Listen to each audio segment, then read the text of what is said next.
আসসালামু আলাইকুম। সরাসরি লাইভে যুক্ত হয়ে গেলাম। আওয়ামী লীগের লোকজনের বহুদিন হইল একটু নসিহত করা হয় না। এইজন্য আজকে লাইভে আসলাম। লাইভে না আসলে আবার শরীরে জোশ আসে না। বিষয় হলো যে আগামী কালকে ১৩ই নভেম্বর। এই ১৩ তারিখ নিয়ে সারা দেশে একটা উদ্বেগ উৎকণ্ঠা অবশ্যই আছে। এটা অস্বীকার করার কিছু নাই। তো আওয়ামী লীগের লোকজন যেভাবে এটাকে তুলে ধরার চেষ্টা করছে তাদের এটা হচ্ছে ৭১-এর তাদের সেই কথিত ভারত-পাকিস্তান যুদ্ধ। না কথিত না মানে কথিত মুক্তিযুদ্ধ এটা ভারত-পাকিস্তানের মধ্যে সংগঠিত হয়েছিল। সেই যুদ্ধ আর এবারের যুদ্ধ তাদের এক। ওদের যুদ্ধ সব এরকম। ওরা একটা কথা বলে থাকে যে আপনার কি বলে এটারে? ওই যে রাস্তায় জন্ম ওদের। ওদের জন্ম রাজপথ মানে কি রাস্তায় আরকি। ওদের জন্ম রাস্তায় এটা সত্যি কথা। এবং ওরা পাকিস্তানি বীজ এটা কিন্তু ওরা নিজেরা বুঝে না, না বুঝে আন্দাজেই বলে। যে ওরা বলে না যে আমার বাবা ছিল রাজাকার, এই যে তারপরে শহীদ নিজামী, শহীদ আব্দুল কাদের মোল্লা এরা হচ্ছে রাজাকার ছিল। এরা না বুঝা বলে এগুলি। ধরেন আমি নিজে স্বীকার করি যে আমার বাপ রাজাকার ছিল। আমি নিজে রাজাকার ছিলাম। আমার বাপ আমি ২ জনে মিলে আওয়ামী লীগের বহু মহিলাদেরকে নিয়ে পাকিস্তানি ক্যাম্পে লাগাইতে দিয়ে আসতাম। হ্যাঁ, নিজে গেছি আমি। আচ্ছা, এটা বলার পেছনে কিন্তু যে শালা বুদ্ধিমান ওই শালা কিন্তু জীবনে কোনদিন বলবে না যে আমি মুক্তিযোদ্ধা ছিলাম। মুক্তিযোদ্ধা হলে সমস্যা আছে ভাই। আমার বাবা আমরা রাজাকার। তার মানে ওদের মাদেরকে নিয়ে পাকিস্তানি ক্যাম্পে দিয়ে আসছি। তাহলে এবার পাকিস্তানি বীজ কারা হইলো আপনি বলেন? পাকিস্তানি বীজ তো ওরা তাইলে। ওরা না বুঝে এটারে একটু বলে। যে এখন ওরা এই রাজপথে জন্ম নিয়া মানে রাস্তায় জন্ম নিয়া ওরা কি করেছে সেটা আমরা একটু দেখি। মানে রাজপথে জন্ম মানে ওরা যেটা বুঝাইতে চায় ওরা খুব ফাইট-টাইট কইরা তারপরে টিকে থাকতে পারে। ওরা সারা জীবন পিছনের দরজা দিয়ে চেষ্টা করেছে। ওদের বাপ আছে একটা ভারতে আর এই বিদেশীদের কাছে। আর ওদের এই মানে খুবই কি বলে এটারে? ও ওরা আপনার মানে নাশকতা, যেই নাশকতা ওরা এই যে বার্ন ইউনিট খুলে তারপরে শেখ হাসিনা বার্ন ইউনিট এখানে ওই যে রয়ের সদস্য লা সামন্তলালরে বসায় দিয়ে সারা দুনিয়ায় ওরা প্রচার করেছে। মানে ওরা জানে রাতেই হবে আগে থেকেই আপনার ফারজানা রূপা থেকে শুরু করে মুন্নি সাহাটা এগুলি যা আগে থেকে যায় বসে থাকতো। লাশ আসতেছে, পোড়া মানুষ আসতেছে এটা ওরা জানতো। ২০১৩, ১৪, ১৫ এগুলো ওরা করেছে। এই বেনজির, মনিরুল এদেরকে নিয়ে তারপরে এই কাজগুলো করেছে। তো ১৯৭২ সাল থেকে যদি আপনি শুরু করেন, ওরাই দেশে ১ম ক্রস ফায়ার, ওরাই দেশে ১ম মানুষ গুম, ওরাই ১ম বিরোধী দলকে মারধর, ৪৫,০০০ মানুষকে ওরা শুধুমাত্র রাজনৈতিক কারণে মেরে ফেলেছে। এই কাজগুলো ওরা বহু আগে থেকেই করে। ৯১ তে বিএনপি ক্ষমতায় আসার পরে সেই গান পাউডার দিয়ে মানুষ পোড়ানো থেকে শুরু করে ২০১৩, ১৪, ১৫ পর্যন্ত যত নাশকতা সব ওদের। বিএনপির লোকজন চুরি করতে পারে ভাই। বিএনপির লোকরে দিয়ে আওয়ামী লীগের কাজ হবে না। আওয়ামী লীগ হচ্ছে নৃশংস এরা। এরা সামনাসামনি কখনো আপনাকে কিছু করতে পারবে না। এরা গোপনে ওই যত ধরনের মানে জাউরামির শেষ পর্যায়ে যা আছে সবকিছু এদেরকে দেয়া সম্ভব। এরা সুযোগ পাইলে আপনারে মারার পরে আপনার লাশের উপরে নাচতে পারে। এইসব প্রমাণ তারা রেখেছে। এখন বিষয় হচ্ছে যে ১৫ই আগস্টে ওরা যে কথাটা বলে যে রাস্তায় জন্ম বিশাল আকারে কিছু করতে পারে। ১৫ই আগস্টে ওদের বাপেরে বিচির মধ্যে চাপ দিয়ে মেরে ফেলল না আমাদের বীর মুক্তিযোদ্ধা কর্নেল ডালিম সহ আ বজলুল হুদা, ফারুক ভাই, নূর ভাই। এরা আমার আমার আমার প্রাণের ভাই এরা। এদের এদের প্রতি সারা জীবন স্বপ্ন থাকবে। যদি ক্ষমতা থাকতো সবার আগে দেশে নিয়ে আসতাম মেজর ডালিমকে। এখন এই যে ১৫ই আগস্ট তাদেরকে বিচিতে ৪-৫ সব মেরে ফেলল না? কিছু করতে পেরেছে আওয়ামী লীগ? এর চাইতে বড় ঘটনা আর কি হবে? ৩২ নাম্বার বাংলাদেশের মানুষের কাছে অনুরোধ এবং পুলিশ, সেনাবাহিনী, বিডিআর এখানে কেউ কোন ধরনের বাধা দিতে যাবেন না। সবার কাছে অনুরোধ ৩২ নম্বরের বাকি অংশ যেটুকু আছে ইট সহ খুলে নিয়ে যাবেন কালকে। একটা কিছু যেন অবশিষ্ট না থাকে। পুলিশ-টুলিশ যে যেখানে ওইখানে গিয়ে এটারে বাঁচাইতে চাবে ওরে মনে করবেন ও আওয়ামী লীগের লোক। ওইটারে সহ ধরতে হবে। আজকে মেহেরপুরে একটা ঘটনা ঘটেছে, একজন পুলিশ সুপারের কার্যালয়ে সম্ভবত আগুন ধরেছে। পুলিশ সুপার কার্যালয়ের ভিতরে আগুন ধরাইলো কারা? এটা পুলিশ ধরিয়েছে। সেখানে সাংবাদিকরা ছবি আনতে যাওয়ার পর তাদেরকে বাধা দিয়েছে। আমি বিষয় যেহেতু জানি না, সুনির্দিষ্টভাবে বলতে পারছি না, এটার বিরুদ্ধে ব্যবস্থা নেওয়া উচিত, তদন্ত করা উচিত, কে করেছে, কি হলো সেখানে। অতএব 32 নম্বরে ওরা কালকে আসবে বলছে না, কালকে নামবে বলছে না, 32 নম্বরে বাকিটাই করে দিতে হবে। ওরা একটা ডাক দিলে যে কোনো কিছু ওরা কর্মসূচি দেবে, সেটাতে ওদের ড্যামেজ করতে হবে, কোনো না কোনো ড্যামেজ করতে হবে। ওরা জীবনে কোনোদিন সামনে এইভাবে রাস্তায় আসেও নাই, কালকেও আসবে না, আপনাদেরকে গ্যারান্টি দিলাম আমি।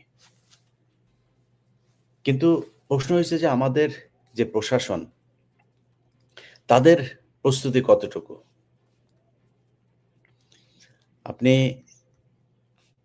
আওয়ামী লীগের সময় যখন কোনো কর্মসূচি দেওয়া হতো, তখন সব মামলায় যারা আসামি আছে আগে গ্রেপ্তার ছিল কিংবা আসামি আছে, ওদের নিজেদের পেন্ডিং মামলা থাকতো। মানে ওরা বিএনপির নাম ধরে ধরে, জামাতের কমিটি ধরে ধরে তারপর ওরা করতো, কারাগারে ধরতে হবে। 15 দিনের মধ্যে সব জেলখানায়। এরপরে ওই প্রোগ্রাম যাওয়ার পরে আস্তে আস্তে আস্তে তাদেরকে জামিন দেওয়া হতো। অথচ এখন আসিফ নজরুলের জজ সাহেবেরা সবচাইতে বেশি জামিন দিয়েছে গত 15 দিনে। কারণ কি? পুলিশের ভেতরে হাজার হাজার পুলিশ এখনো পর্যন্ত আওয়ামী লীগের সেই সময় নিয়োগ দেয়া। আমি ধরলাম কিছু মানুষ পরীক্ষিত, ওকে ঠিক আছে, তারা ঘাপটি মেরেছিল, তারা আওয়ামী লীগ করতো না, বিএনপি করতো, জামাত করতো। এই সব পুলিশের যাদের বিরুদ্ধে মামলা হয়েছিল, সব মামলা থেকে পুলিশকে সরাই দেওয়া হচ্ছে, আবার চাকরিতে নেওয়া হচ্ছে। অথচ গেল 1.5 বছরে আসিফ নজরুল আর এই বিদেশিদের বয়ফ্রেন্ড দুইজন মিলা একটা নিয়োগ দিতে পারলো না বড় ধরনের, যে 18 সাল থেকে 24 সাল পর্যন্ত যারা কোটা সংস্কার আন্দোলন সহ বিভিন্ন আন্দোলনে সরকারের বিরুদ্ধে অবস্থান নিয়েছিল, সেই কারণে যাদের চাকরি হয় নাই, পুলিশ ভেরিফিকেশনে চাকরি না, বিসিএস এর টেকার পর ভাইভাতে বাদ দিয়ে দেওয়া হয়েছে, কারণ কোটা সংস্কার আন্দোলনে জড়িত ছিল। তাদেরকে আপনি বিশেষ নিয়মে নিতে পারেন নাই। একজনকেও এইভাবে নিয়োগ দেওয়া হয় না, কোনো জায়গায় নিয়োগ দেওয়া হয় না এইভাবে, যে দেশপ্রেমিক কারা আছে, কারা আওয়ামী বিরোধী, ভারত বিরোধী, এই মানুষগুলোর আমাদের কাজে লাগানো দরকার, কাজে লাগায় নাই। উপরন্তু কি করেছেন? তাদেরকে বলা হয়েছে মব। এই মবেরা বাংলাদেশ এখন পর্যন্ত টিকিয়ে রেখেছে, আগামীকালকেও মবেরা সবচাইতে বেশি মাঠে থাকবে। আপনার এই পুলিশ আর আপনার আর্মি আর আপনার বিজিবি এখনো পর্যন্ত সেই জায়গায় যায় নাই যে বন্দুকের নলটা সবসময় আওয়ামী লীগের দিকে রাখবে। তাদের নিয়োগ দিয়ে যাওয়ার লোক সব কিচ্ছু করেন নাই।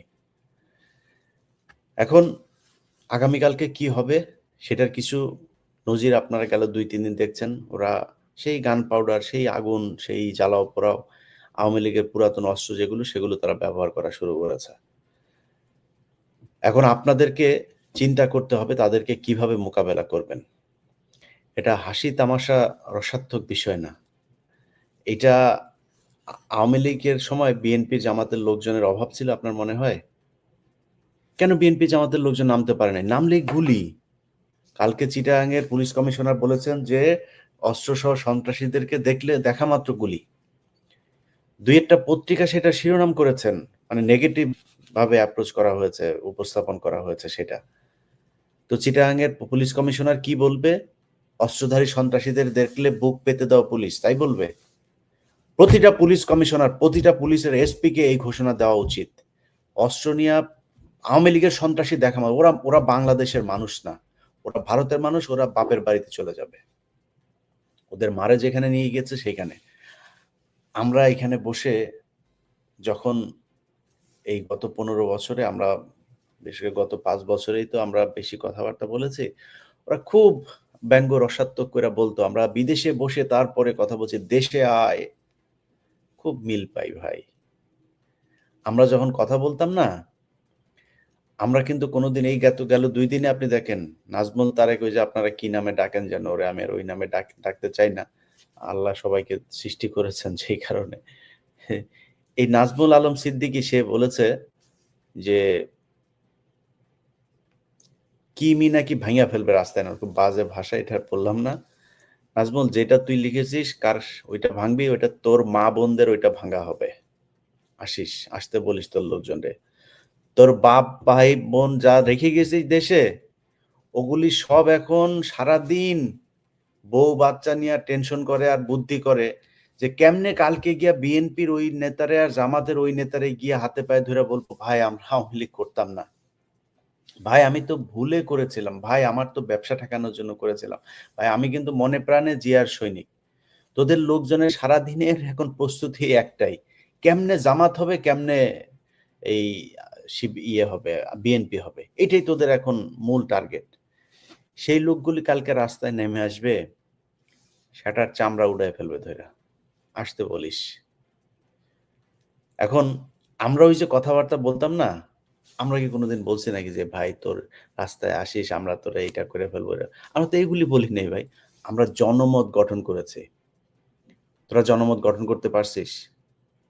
এই গেল ১.৫ বছরে তোরা যে পরিমাণে অপকর্ম দেশ থেকে করে গেছিস, ন্যূনতম কোনো ক্ষমা, অনুশোচনা কোনো কিছু তোদের ভেতরে নাই। এই অপরাধ বোধ যার ভেতরে থাকবে না, মাত্র ১৫টা দিনে তোরা ২,২৪০০ মানুষকে তোরা মেরেছিস। তাও কাদেরকে মেরেছিস? স্কুলের শিক্ষার্থী, রাস্তার একজন ফুটপাতের একজন হকার, একটা পথচারী, তাদেরকে ধরে ধরে তোরা মেরে ফেলেছিস। এই কাজ তোরা করেছিস। তোরা জনমত গঠন করতে পারিস নাই।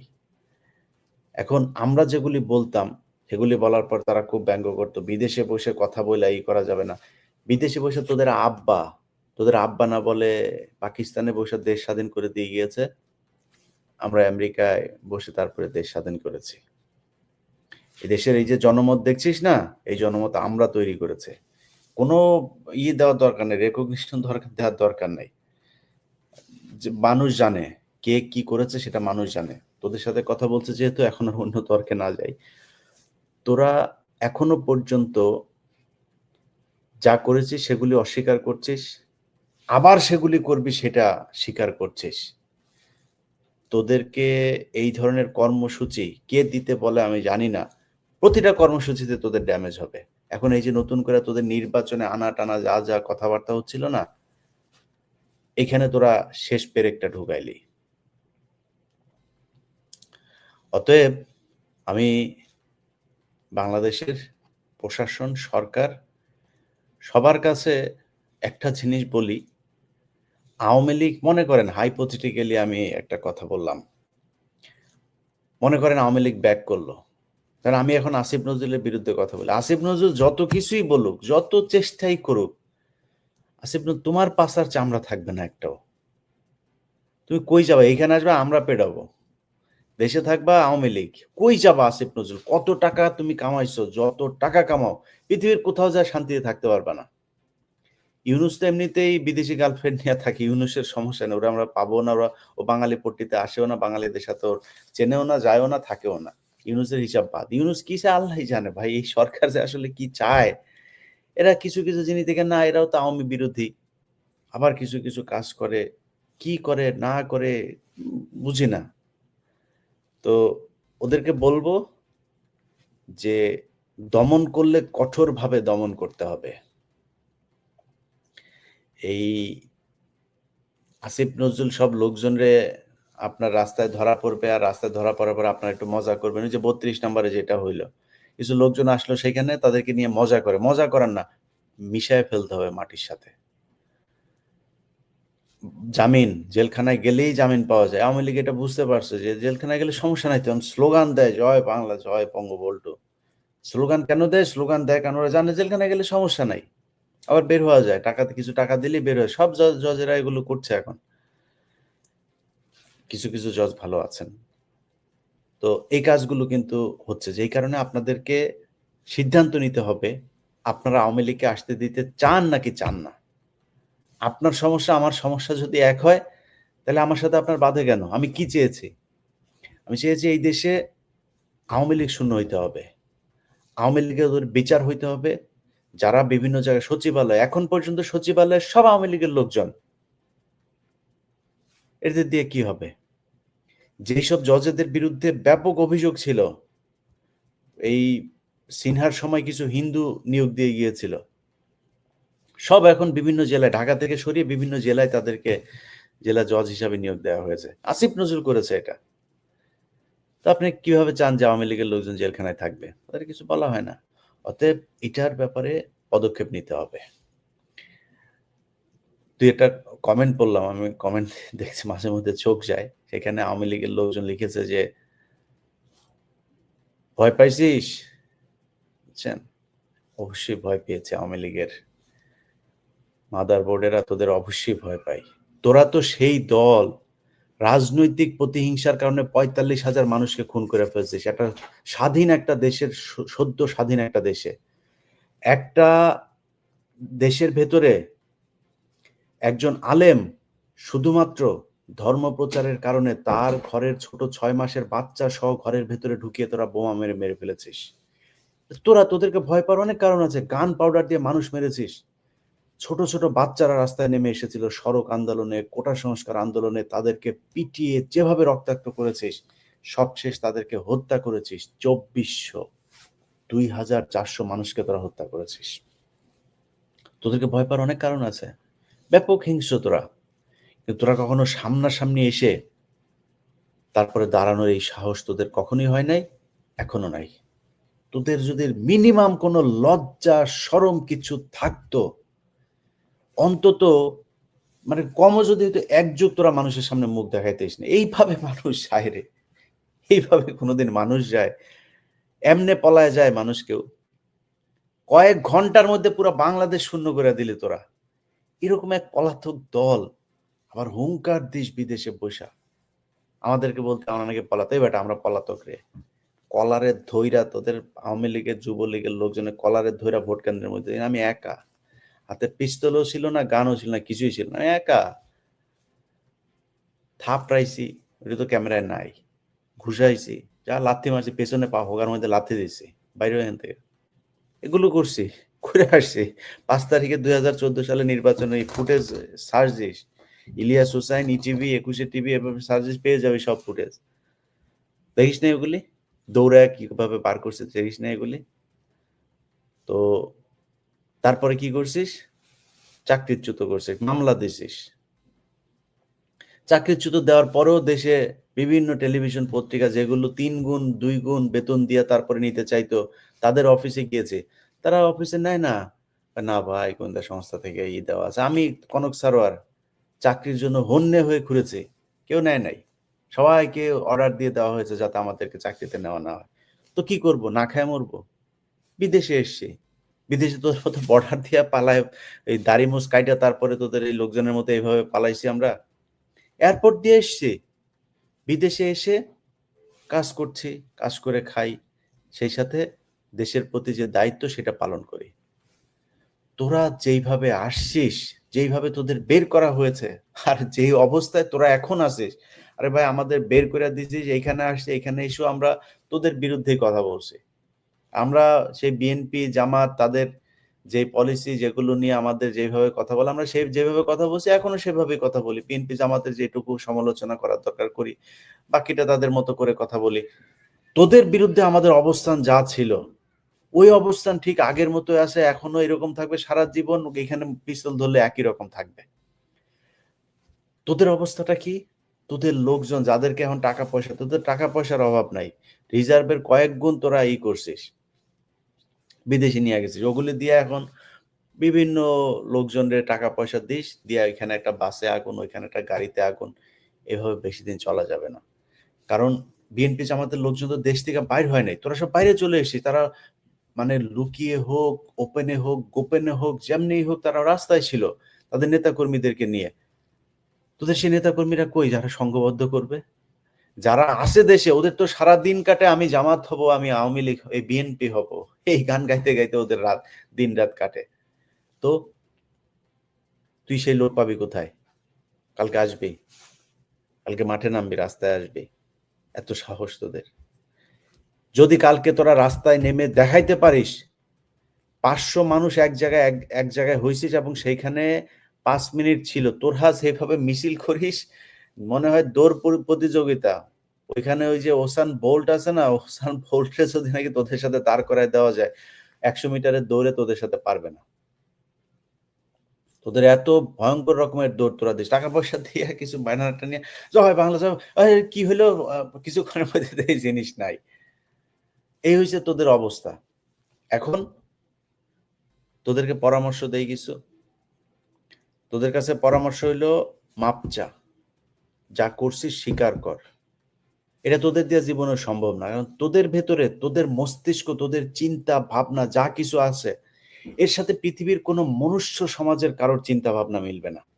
ওরা এখন পাইছে মুগ্ধ মারা যায় নাই, শিখদরের নিয়া কয় মুগ্ধ, এটা মুগ্ধ, মুগ্ধ এখনো বেঁচে আছে। আবু সাইদ মারা যায় নাই, আবু সাইদরে শেখ মুজিবের মতো পিচিতে চাপ দিয়ে মারা হয়েছে। তোদের মতো চাউরা এত অসভ্য প্রাণী তোদেরকে জীবনে কোনোদিনই করা যাবে না। এই যে এই এরা একটু বলে নেই, কি যেন তানবীর না কি নামে যেন একজন লিখছে যে এটা হইলো গিয়া পাকিস্তানি বীজ। বেটা এইগুলি তোদের সুন্দরভাবে বুঝাই দেই। আমার বাপ, আমি দুইজন রাজাকার ছিলাম, আমরা দুইজন মিলে বের হইতাম, আওয়ামী লীগের কোথায় মেয়ে আছে মহিলা আছে এগুলো ধরে ধরে নিয়ে আমাদের পাকিস্তানি ভাইদের ক্যাম্পে দিতাম, তোদেরকে লাগাইতো প্রোটেকশন ছাড়া।